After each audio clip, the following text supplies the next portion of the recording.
Baik, Assalamualaikum warahmatullahi wabarakatuh. Perkenalkan, nama saya Tesalonika Maudy Adunia dengan NIM 210404502032 dari kelas 4B.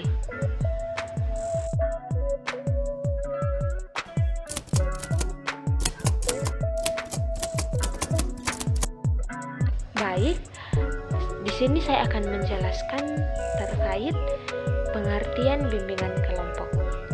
Layanan bimbingan kelompok merupakan layanan dan konseling yang memungkinkan sejumlah peserta didik atau konseli secara bersama-sama melalui dinamika kelompok memperoleh berbagai bahan dan narasumber tertentu atau terutama dari guru, pembimbing atau konselor, dan membahas secara bersama-sama pokok bahasan topik tertentu yang berguna untuk perkembangan dirinya baik sebagai individu maupun sebagai pelajar dan untuk pertimbangan dalam pengambilan keputusan atau tindakan tertentu.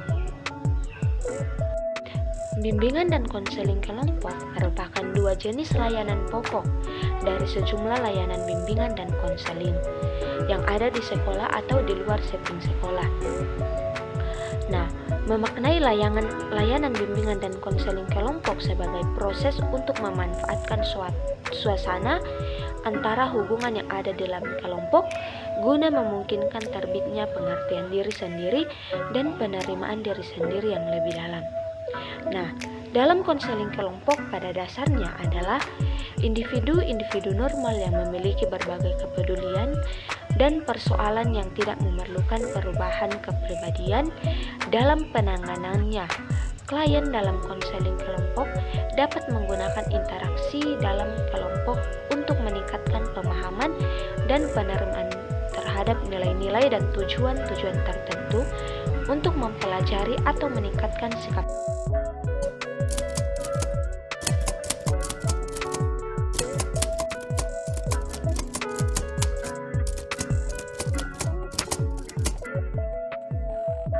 Baik, di sini saya akan menjelaskan dari tahap kegiatan. Tahap ini merupakan inti dari kegiatan kelompok. Maka aspek-aspek yang menjadi isi dan pengiringnya cukup banyak dan masing-masing aspek tersebut perlu mendapatkan perhatian yang saksama dari pemimpin kelompok. Ada beberapa yang harus dilakukan oleh pemimpin dalam tahap ini, yaitu sebagai pengatur proses kegiatan yang sabar dan terbuka, aktif akan tetapi tidak banyak bicara, dan memberikan dorongan dan penguatan serta penuh empati. Tahap ini ada berbagai kegiatan yang dilaksanakan, yaitu yang pertama, masing-masing anggota secara bebas mengemukakan masalah atau topik bahasan. Yang kedua, menetapkan masalah atau topik yang akan dibahas terlebih dahulu. Yang ketiga, anggota membahas masing-masing topik secara mendalam dan tuntas. Kegiatan seling. Yang kelima, kegiatan tersebut dilakukan dengan tujuan agar dapat terungkapnya masalah atau topik yang dirasakan, dipikirkan, dan dialami oleh anggota kelompok. Nah, selain itu, dapat terbahasnya masalah yang dikemukakan secara mendalam dan tuntas serta ikut sertanya seluruh anggota secara aktif dan dinamis dalam pembahasan baik yang menyangkut unsur, tingkah laku, pemikiran, atau perasaan. Nah, dalam tahap kegiatan atau tahap ketiga merupakan inti kegiatan bimbingan kelompok. Dalam tahap ini, hubungan antar anggota kelompok tumbuh dengan baik. Saling tukar pengalaman dalam bidang suasana perasaan yang terjadi, pengutaran, penyajian, dan pembukaan diri berlangsung secara bebas. Masing-masing anggota kelompok secara bebas mengemukakan masalah yang akan dibahas terlebih dahulu. Kemudian, anggota membahas masing-masing masalah secara mendalam dan tuntas. Akhir tahap ini adalah dihasilkan solusi atau penyelesaian masalah atas permasalahan yang dibahas.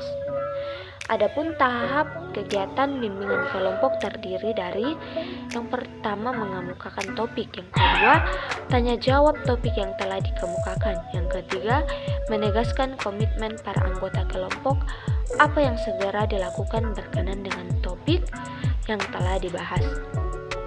Nah, tahap kegiatan ini pemimpin kelompok mempertanyakan macam topik yang akan dibahas, kemudian mulai mengemukakan topik bahasan dalam bimbingan kelompok dan langsung dibahas sampai tuntas. Dalam kelompok, bebas topik bahasan dikemukakan oleh masing-masing anggota kelompok. Setelah mendapat persetujuan dari semua anggota kelompok, secara bergantian topik-topik tersebut dibahas tuntas. Untuk mengurangi ketegangan dan kelelahan dari masing-masing anggota kelompok, dapat ditampilkan selingan berupa pembacaan ayat Al-Quran, permainan, nyanyian, baca puisi, dan lain-lain. Selanjutnya, setiap anggota kelompok diberi kesempatan untuk menyampaikan komitmennya, apa yang harus dilakukan demi tercapainya tujuan yang dimaksud.